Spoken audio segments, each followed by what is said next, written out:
Itu dalam Facebook dia kata siapa yang laki-laki yang mengaku bujang jatuh talak. Ramai mana orang share. Salah tu. Menyusahkan orang ramai. Mengaku bujang tak jatuh talak. Itu bukan lapar talak. Saya bujang tak jatuh talak. Saya duduk seorang tak jatuh talak. Saya belum kahwin tak jatuh talak. Lapar talak ni saya telah menceraikan kamu, jelas. Saya telah mentalak akan kamu. Saya melepaskan kamu daripada ikatan perkahwinan dengan saya. Itu baru jatuh. Tapi ramai orang jahil, dia tak pergi dengar agama, dia share.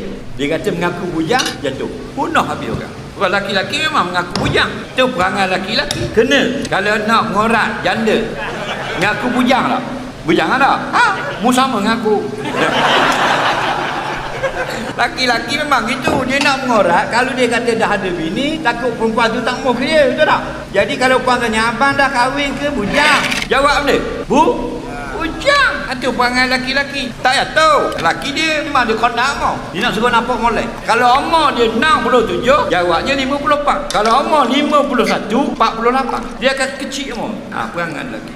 Kepala watak dah mengaku. Dia tengah ngorak janda, minum air makan sup. Janda tu tengok rambut dia belakang sikit.